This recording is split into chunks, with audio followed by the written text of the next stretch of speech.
Selamat pagi, kembali lagi bersama saya, Petril.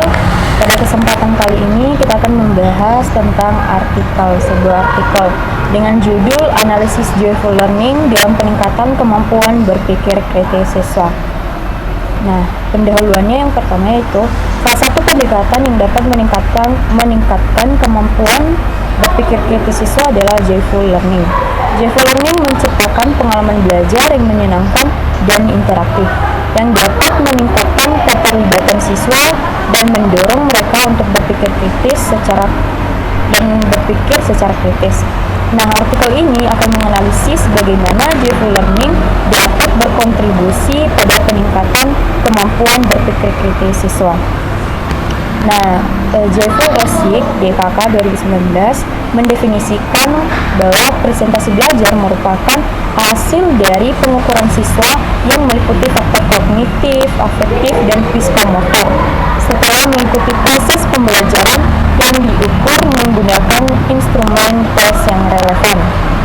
Nah, metode yang digunakan penelitian ini menggunakan pendekatan kualitatif dengan metode studi kasus. Data dikumpulkan melalui wawancara mendalam dengan siswa di sekolah yang menerapkan pendekatan joyful learning.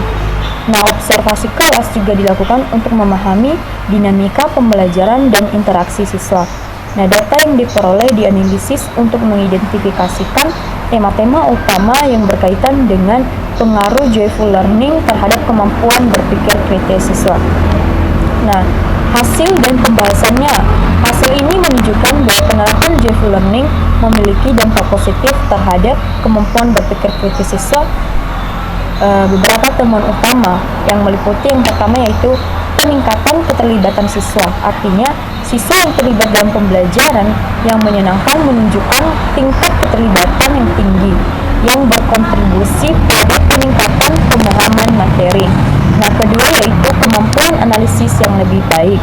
Siswa yang mampu menganalisis informasi dengan lebih baik akan dapat terlihat atau terlibat dalam aktivitas yang menyenangkan dan interaktif. Yang seterusnya yaitu pengembangan keterampilan problem solving. Artinya, melalui pengalaman belajar yang menyenangkan, siswa belajar untuk mengidentifikasi masalah-masalah, merumuskan solusi, dan mengevaluasi hasilnya, yang semuanya merupakan bagian penting dari berpikir kritis. Nah, keempat yaitu kolaborasi yang efektif.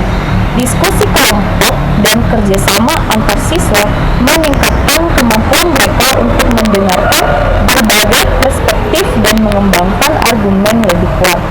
Nah, lingkungan yang mendukung kolaborasi ini memungkinkan siswa satu sama lain dan memperkuat keterampilan berpikir kritis mereka.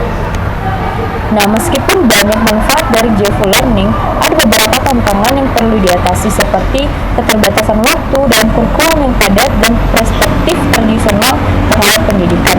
Jadi beberapa pendidik mungkin masih membutuhkan pendekatan pengajar yang lebih konvensional yang dapat menghambat penerapan joyful learning. Nah, oleh karena itu penting bagi pendidik untuk mencari cara untuk mengintegrasikan elemen-elemen joyful learning dalam praktik pengajaran mereka, meskipun ada batasan waktu dan sumber daya. Jadi kesimpulannya, joyful learning memiliki potensi besar untuk meningkatkan kemampuan berpikir kritis siswa. Dan dengan menciptakan pengalaman belajar yang menyenangkan dan bermakna, siswa dapat lebih terlibat, termotivasi, dan mampu mengembangkan keterampilan berpikir yang lebih baik. Untuk mencapai hasil yang optimal, penting bagi pendidik untuk mengatasi tantangan-tantangan yang ada dan terus mencari cara untuk mengintegrasikan elemen-elemen joyful learning. Demikian dengan joyful learning tidak hanya akan meningkatkan pemahaman siswa, tetapi juga mempersiapkan mereka untuk siap menghadapi tantangan-tantangan yang ada pada masa depan mereka nantinya. Nah, sekian saja dari pembahasan kita tentang mengenai artikel yang berjudul Joyful Learning untuk meningkatkan kemampuan berpikir kritis siswa. Semoga bermanfaat dan terima kasih. Tuhan Yesus memberkati. Shalom.